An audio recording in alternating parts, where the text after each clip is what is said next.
comigo tem que ter cuidado porque as pessoas nunca sabem quando é que eu estou a falar a sério ou a brincar. Mas isso é ótimo, sabe? Porque isso também mostra que o sentido do humor que põe nos trabalhos também espalha a sua personalidade, não é? É verdade. Há um amigo que me diz: tu preferes perder um bom amigo que perder uma boa piada. Porque às vezes eu não resisto. Mas claro que ele diz isso a brincar, não é? Nunca perdi nenhum amigo a dizer uma boa piada, mas eles também já me conhecem.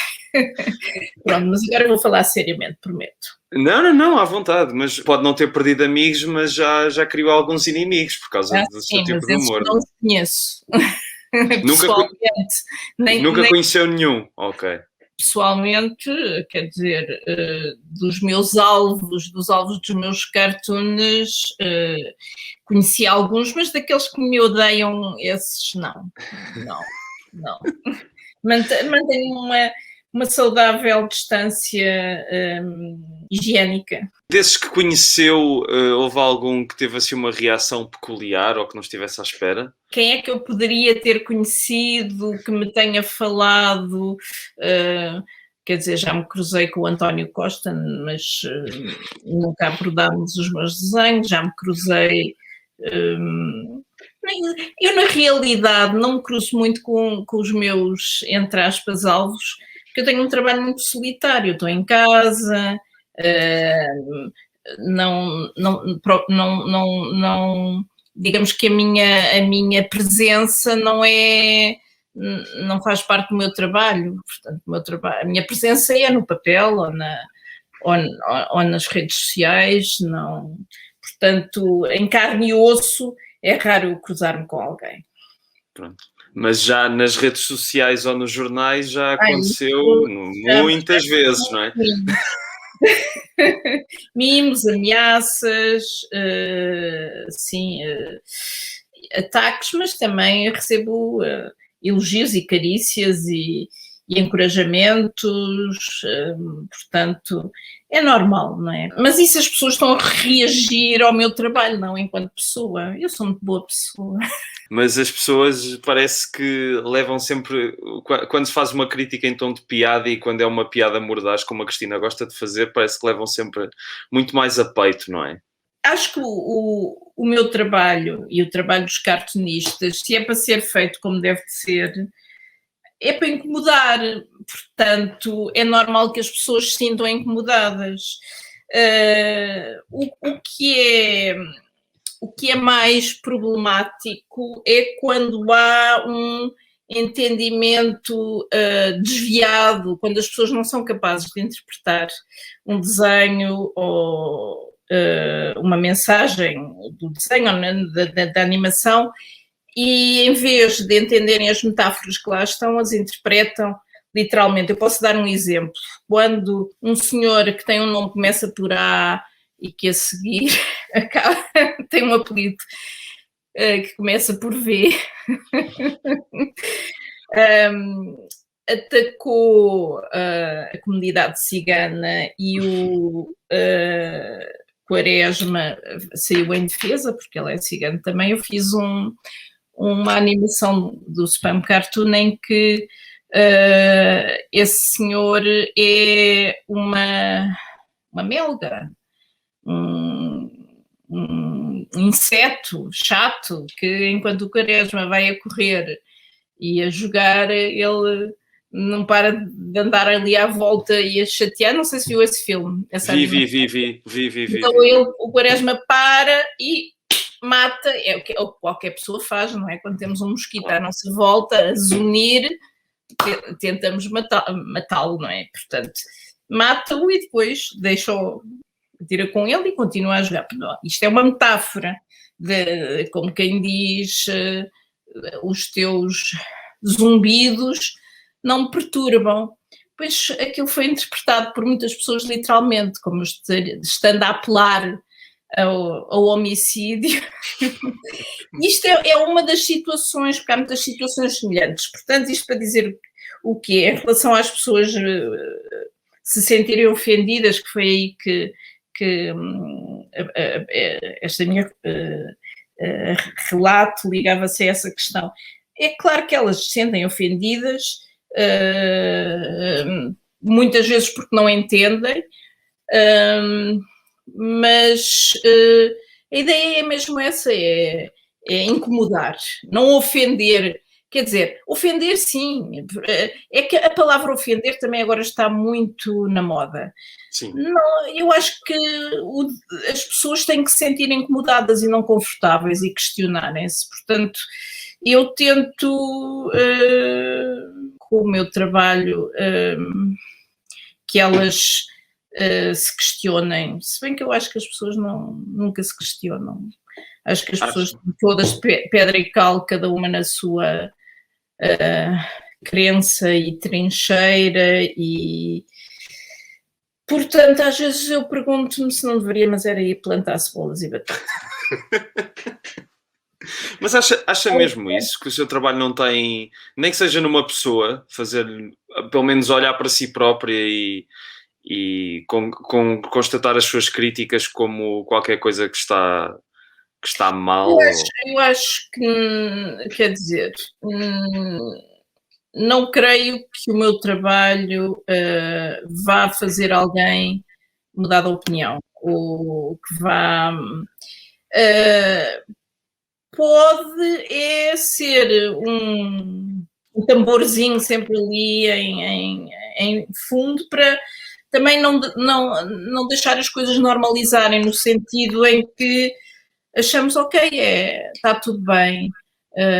Agora não creio. Se há uma pessoa que eu admiro bastante, um grande humorista da nossa praça, que é o Ricardo Araújo Pereira, se ele, que tem a audiência que tem, ele diz: eu não acredito que o meu humor mude alguma coisa. Como é que eu, uma insignificante cartunista, com uma audiência que deve ter 1/100 da audiência dele, alguma vez podia mudar alguma coisa? Não muda, não, acho que não. As pessoas estão mesmo entrincheiradas e aquilo que elas leem ou aquilo que elas veem só serve para ou confirmar as suas ideias ou confirmar, não, aliás, dito de outra maneira, confirmar que elas estão certas ou confirmar que os outros estão errados. Portanto, no fundo, é um pouco assim. Mas não é isso que me vai levar a deixar de fazer o que eu faço. Claro. Mas acha que isso é uma coisa que tem sido cada vez mais, que tem crescido, ou é uma coisa que se mantém desde o tempo, desde 1986, em que começou profissionalmente a fazer o que faz? Eu não consigo ser definitiva nisso. Eu acho é que agora há uma... talvez agora nós tenhamos mais meios de saber que isso é assim, porque com as redes sociais todas as pessoas se sentem habilitadas a dar a sua opinião e têm os instrumentos para dar a sua opinião e dão-na, e opiniões que são muitas vezes apenas soundbites, não é? Mas se calhar quando não existiam as redes sociais, essas opiniões estariam também, seriam as mesmas, e não tenho meios, não tenho maneira de dizer. Acho que isso é uma questão muito filosófica. Em relação à humanidade e aos lados. Uma coisa é certa, é que de facto a vida pública está cada vez mais extremada, cada vez mais... acho que se está a utilizar muito pouco a inteligência, a sensibilidade, e é um bocadinho assustador a dimensão que certos movimentos estão a tomar, movimentos esses que contrariam toda a ideia de progresso que nós tínhamos, seja isso a nível social, ou político, ou científico, há a percepção de facto que se está a dar um grande passo atrás. E sem dúvida nenhuma que as redes sociais são em grande parte responsáveis por isso, mas também houve muitos passos em frente que foram dados graças às redes sociais, portanto, não, eu próprio não tenho uma opinião muito formada sobre isso, quer dizer, eu acho que é um assunto muito complicado, complexo, sim. Sim. Não, sim, claro que as redes sociais têm a dupla face, não é? Mas eu queria só pegar no que disse do Ricardo Araújo Pereira, porque muito bem que ele tem a audiência que tem, mas é cá em Portugal e a Cristina está presente em vários países, não é? O seu trabalho vai sendo visto aqui e ali, pelo menos não estou a dizer que por isso tem mais audiência que o Ricardo Araújo Pereira, mas estou a dizer que tem pessoas de outros países a ver, que se calhar é uma coisa que ele não tem e ele é ótimo naquilo que faz, não estou a dizer o contrário. Não, claro, mas são duas linguagens diferentes, não é? Ele usa a palavra e eu uso a imagem sem palavra, não é? Porque também há cartunistas que são menos universais, digamos assim, porque se não forem traduzidos também não se percebem, porque recorrem muito ao texto, mas como eu não recorro ao texto, os meus desenhos são mais exportáveis, digamos assim. E, de facto, sim, tenho muito trabalho em França, Estados Unidos, Áustria, mas digamos que não é uma... não sou muito... Em França um pouco mais, mas nos Estados Unidos e na Áustria não sou politicamente interventiva, são coisas mais de fé divers, sociedade, e, portanto, digamos que os ódios de estimação que eu tenho vindo a criar são nacionais, são todas. São tudo estritamente nacionais. Além daquele senhor com o nome começado em A e o apelido começado em V, que outros ódios de estimação é que tem, se é que quer falar deles? Não, quer dizer, os seus seguidores, imagino, mas não, quer dizer, que eu tenha noção, não sei, mas já tive alguns quiproquos com pessoas que criticaram os meus desenhos a defender a adoção de crianças ou com a adoção de crianças para homossexuais, portanto é uma coisa que não é, que é de outro âmbito, mas não sei se quer dizer que eu tenha conhecimento, anda tudo mais à volta das questões. Esperem, o Brasil. Qualquer coisa que eu faça a atacar o Bolsonaro, tenho sempre uma carrada de reações de um extremo ou do outro. É curioso que do outro lado do Atlântico, e justamente através das redes sociais há um empenho. Eles são muitos, não é? Também qualquer reação é vezes 100 comparada com a nossa. Claro. Portanto, mas não sei, talvez seja melhor não personalizar, digamos assim, pronto, porque sim, de facto... Os cartoons já são demasiado personalizados, não é? É melhor não... não vale a pena, sim, não... Mas não sei, há situações em que estamos a viver que são inquietantes. Eu também muitas vezes penso nisso porque receio muito o que vou ver daqui a uns 40 ou 50 anos, se é que ainda estiver por cá, mas enfim, são outros 500.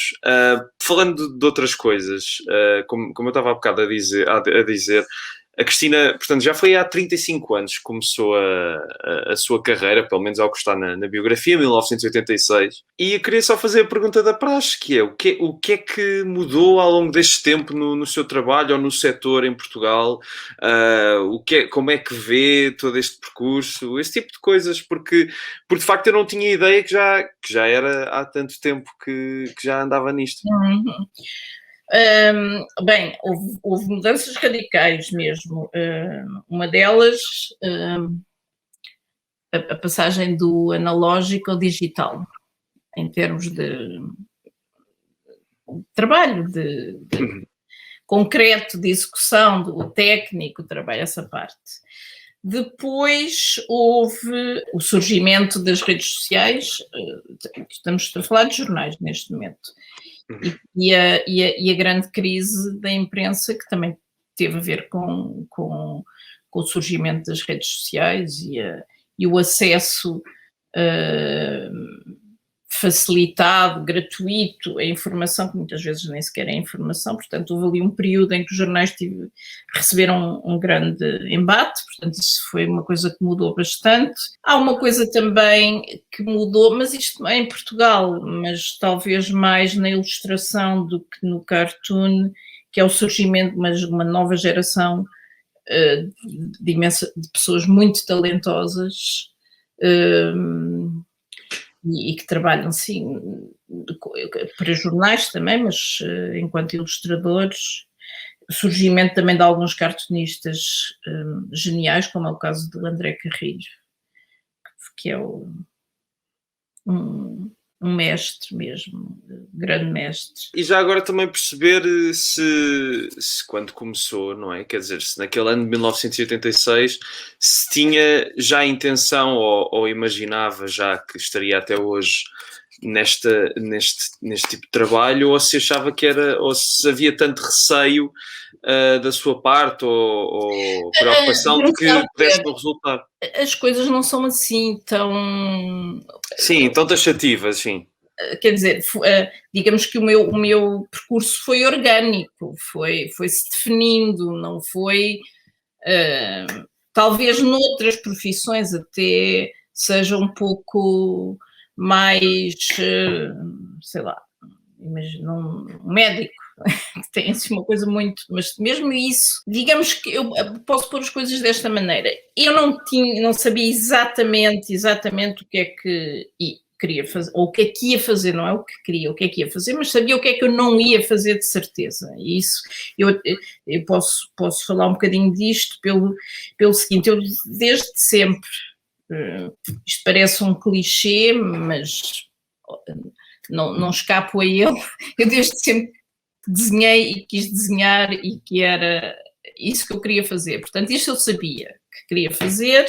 Agora, o que fazer com isso... não sabia, aliás, tinha uma ideia, mas que acabei por não ir por aí, que era, eu queria fazer banda desenhada, não era nem ilustração, nem cartoon, se bem que depois há aqui um episódio que me empurrou para o cartoon e ainda bem. Eu queria fazer banda desenhada, tinha uma paixão, era uma leitora ávida da banda desenhada e, portanto, isto na minha... adolescência, juventude, ainda cheguei a fazer. Eu tive 2 bandas desenhadas publicadas numa revista que se tornou um marco da banda desenhada, que é a Visão. Visão não é Visão, não tem nada a ver com isso. Sim, é outra visão. É a Visão de banda desenhada. E eu era muito jovem, eu tinha 16 anos e fui lá bater à porta, aquela coisa clássica. E eles gostaram e cheguei a ter 2, aquilo saíram 12 números, eu tive publicada no antepenúltimo e no penúltimo número, depois entretanto acabou. E claro, isso deu-me um elan, eu ainda nem sequer tinha entrado para a universidade, ainda estava no liceu, mas depois o meu interesse pela banda desenhada esmoreceu. E vamos lá ver, quando eu estudei, eu fiz o curso de pintura, de Belas Artes. Mas fiz o curso de pintura porque não havia outra coisa. Ou seja, hoje em dia há cursos de ilustração, de animação, de banda desenhada, em múltiplos sítios, no Arco, no IAD, na ETIC, um monte de sítios que têm múltiplos ligados para as diferentes linguagens. Há para todos os gostos e para todas as carteiras. Na altura não havia nada disso e eu, que era banda desenhada que queria fazer, fui para aquilo que era mais aparentado, mas detestei. Portanto, digamos que eu não queria pintura de cavalete, não é? Que era aquilo que também se fazia na altura, era uma coisa muito académica, e depois havia o percurso académico era muito quadrado, era ou se fazia pintura ou se fazia escultura. Só para se perceber o quão quadrado isto era, nós naquilo que na altura se chamava artes plásticas, que era pintura e escultura, portanto que havia um primeiro ano comum, depois as pessoas separavam-se e escolhiam a pintura ou a escultura, ainda havia design da comunicação e design de equipamento, portanto o primeiro comum ano era o bolo, depois separava-se para design ou para artes plásticas e depois havia a divisão pintura ou escultura. Ora bem, havia umas tecnologias que nós tínhamos que escolher e entre elas havia gravura que eu escolhi, havia fotografia que eu escolhi e escolhi também porque gostava imenso de cerâmica, mas porque gostava de moldar. Ora, como eu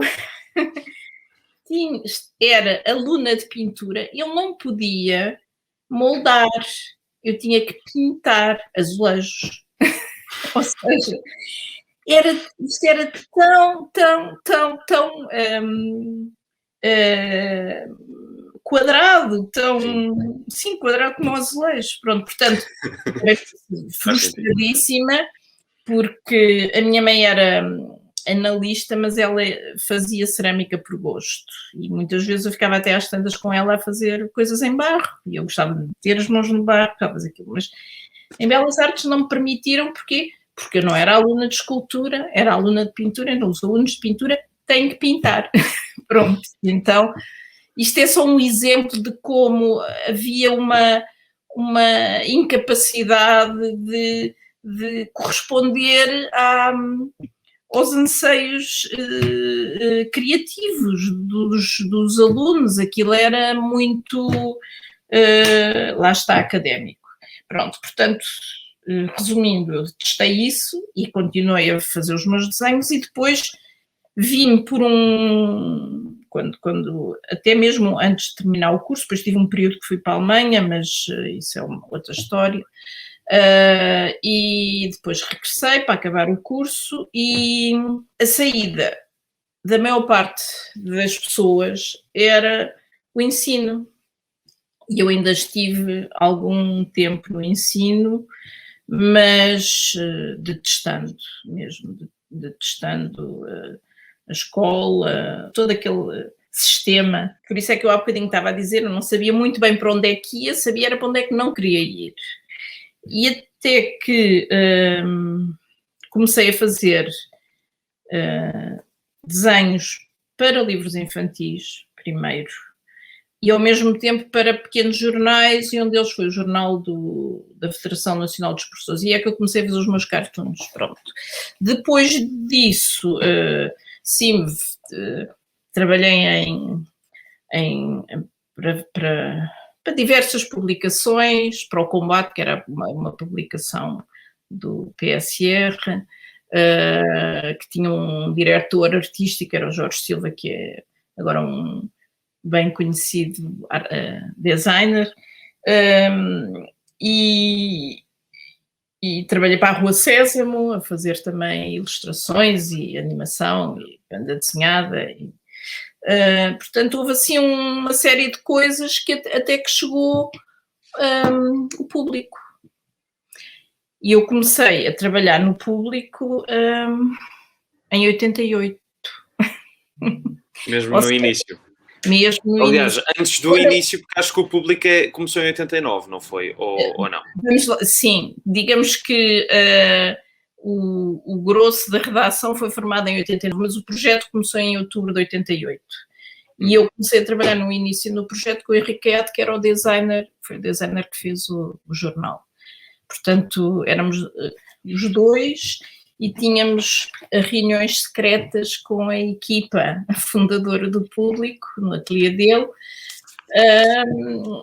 para fazer o projeto gráfico e definir editorialmente o jornal. Pronto, e depois arrancou em 90 e foi, de facto, o Público que projetou o meu trabalho enquanto cartunista, ilustradora, mas digamos que eu trabalhava no Público mesmo na redação, portanto não trabalhava por conta própria, como agora, já desde 99 que trabalho, desde 99 estou confinada a trabalhar quer dizer, não tem graça dizer isto, porque há pessoas que, enfim, sofreram bastante com o confinamento, mas eu digo só, eu de facto não notei... Não foi por mal, sim. Não acho que as pessoas percebem, percebem. Mas digamos que a minha rotina é justamente estar em casa e trabalhar, aliás, minha e de quase praticamente todos, há ilustradores que sim, que vão a um ateliê, têm um ateliê com outras pessoas, mas a maior parte é um trabalho bastante solitário. E, portanto, trabalhei na redação do Público, porque também trabalhei na secção de infografia, que ajudei a fundar, e depois, em 99, quis-me libertar desse trabalho cotidiano, que tinha uma grande componente menos interessante criativamente, e já estava cansada, e depois saí do Público para trabalhar, para colaborar com o Independente, depois o Expresso, e agora voltei ao Público. Pois, entretanto, nessa altura, tendo mais tempo, não tendo aquelas tarefas que eu tinha, eu era editora da secção de infografia, que tinha uma carga de trabalho que não era criativa, libertando-me desse trabalho, tinha mais tempo também para me dedicar a outras coisas e comecei a fazer contactos noutros, tinha a vantagem de falar alemão, portanto comecei a colaborar com este jornal austríaco durante 13 anos e pronto, depois também nos Estados Unidos arranjei lá mais gente que me ia arranjando trabalho em diversos jornais e mais ou menos isto. E porquê o alemão? Há alguma relação especial na sua família com o alemão ou foi a Cristina que... Não, foi um episódio sentimental com a Alemanha. Ok, não preciso saber mais nada. Estava a dizer... As vantagens, justamente essa de agora falar uma língua que muitas pessoas consideram revesada e que eu acho belíssima e que e abre-me algumas portas, não é? Sim, é verdade. Nem tudo pode ser mau, não é? Mas de facto o alemão é uma língua que eu também acho fascinante. Mas eu, infelizmente, nada sei, mas acho que sim, de facto é uma língua belíssima. É uma língua muito bonita, é. Acho que as pessoas precisam de a conhecer melhor, inclusive eu. Mas há bocado estava a falar de que na sua juventude lia banda desenhada e foi também por causa disso que começou a fazer ilustrações e desenhos. Eu queria lhe perguntar o que é que gostava mais de ler durante a sua juventude? Ora bem, além do Quino, que eu sei que gosta muito do Quino e que é aquela referência, pronto, incrível e óbvia. Eu vou dizer outra coisa óbvia, não é? É uma coisa que eu reli, continuo a ler, que é o Tintin. Claro. Não, é verdade, eu tenho uma imensa biblioteca não é ter só a biblioteca, é de livros sobre a obra do Hergé, que eu acho fascinante. Quando eu era mesmo muito pequenina, 8 anos, 9 anos, foi quando surgiu a versão portuguesa da revista Tintin, que o meu pai... eu ainda me lembro, eu lembro-me tão bem de estar no carro com o meu pai, sentada à frente, na altura as crianças iam à frente. Podiam. Sim. Tinha, sim, 7 ou 8 anos. E de ele me dar os 2 primeiros números da revista Tintim, que eu ainda tenho a coleção inteira. Na escola, nós degladiávamos para ver quem era o que chegava primeiro com a revista, e depois aquilo tinha aquela coisa das histórias em continuação, e era tudo muito empolgante. E eu devorava de uma ponta à outra a revista, e portanto foi através da revista que eu conheci os Lucky Luke, o Asterix, o Tintim. Todos os grandes passaram por lá, sim. Portanto, essa foi a primeira referência e foi daí que também me veio a minha paixão pela banda desenhada. Depois, mais tarde, descobri isto já no fim da adolescência, um autor que eu adoro, que é o Fred, que tem uma personagem que é o Filemon. Não sei se sim, conhece. Conheço, sim. É fabuloso.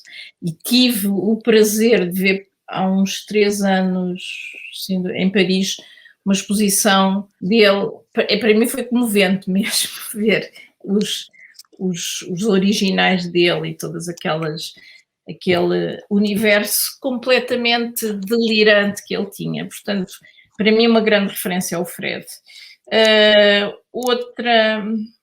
Outra referência, o Tardi, também posso dizer. Mas atenção que eu depois...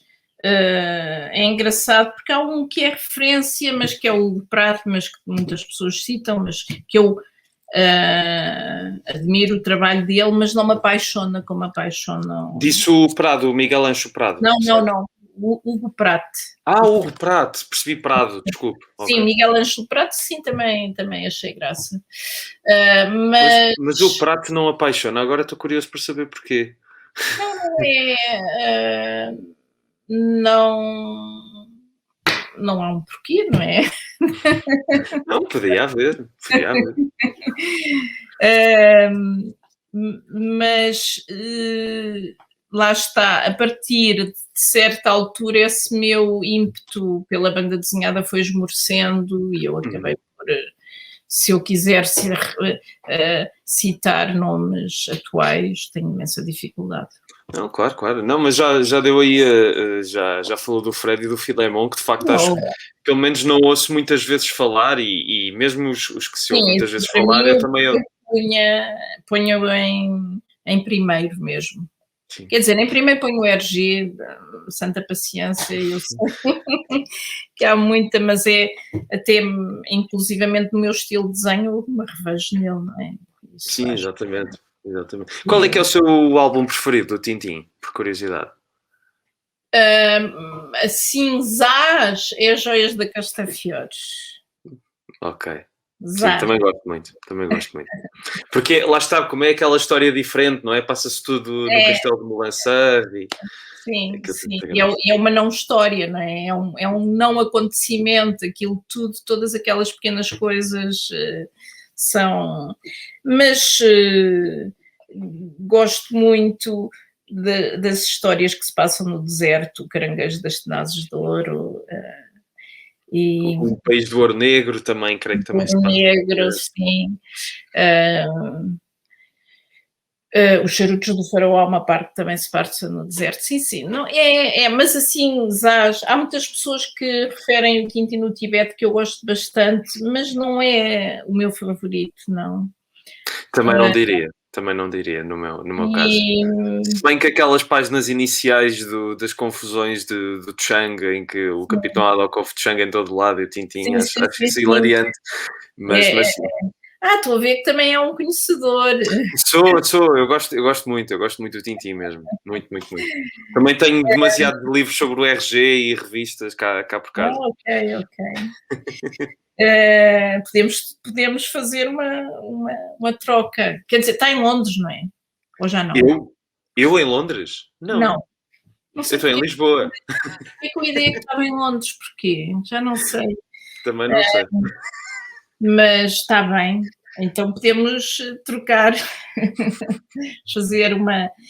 Mas Não, eu acho fascinante, não só pelo desenho e tudo, mas é a narrativa, é tão envolvente, tão absorvente, tão bem construída, tão, por isso é que se lê e relê e relê e não cansa, para mim não me cansa. Exatamente. E depois o Hergé tem uma coisa, ou uma característica que eu também tenho, é que ele é um perfeccionista. Houve alguns que ele, por umas razões um pouco para corrigir determinadas visões, outras também mesmo por perfeccionismo, que ele redesenhou, e eu tenho essa coisa do perfeccionismo também, de redesenhar.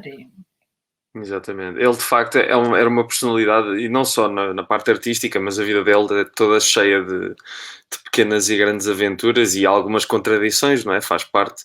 Pessoas que Sim, viveram tem tanto, episódios polémicos, muito. pronto,